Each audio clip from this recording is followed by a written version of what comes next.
kitalo ddala akaseera kannaku nga nammwe musobola okubeera nga mukalaba Saimo omunene w'ekibuga okubeera nga yafiiriddwako taata we. Musajja wattu ataddeko ekimuli ekimusiibula taata we officially n'atulika bw'atyo n'akaba amaziga n'ekkanisa n'agifuluma tasobodde kubeera nga agumiikiriza akaseera oba obulumi bw'abadde ali mu kubeera ng'ayitamu. Saimo omunene w'ekibuga akwasaganya emirimu gye ku Bukedde Radio ne Bukedde TV.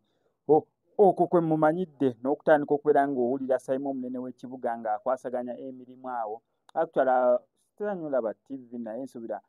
puroguramu ez'olugambo zaatera okubeera ng'akwasaganya ez'olugambo naddala ku wiikendi oba ezisigadde nga weezito. So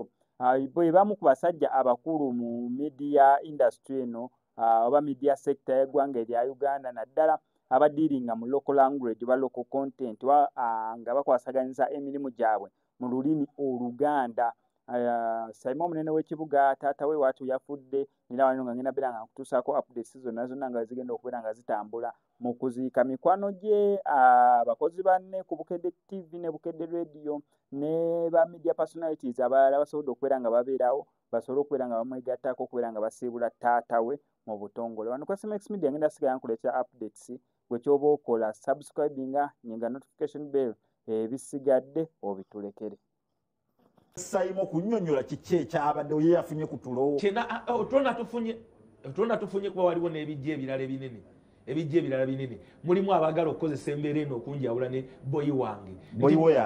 principle nti boyi gw'oludde okulaba n'osanyuka bw'oti ye yabadde alowooza nti abuuza na gundi tikya kipopo yayagala okumubuuza aga Katonda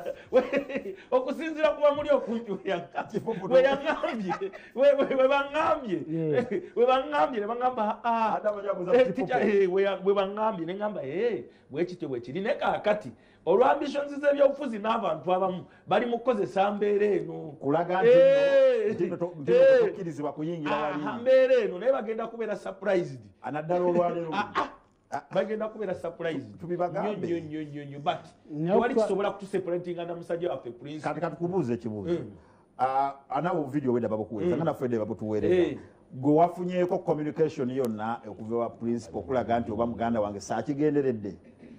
communications nyingi ekitakkirizibwa olumu nakusharinga kubanga ekituufu kiri nti abantu baffe abatulaba bwe yeerabye aka video bo bakitutte nti Saimo bakuzalaye era Saimo tolina kyotugamba okitegeera so kati kyetuvudde tukubuuza nti wafunyeyo communication Dr. Kwefu ogamba otya ne Alpha Times yangambye Semwanga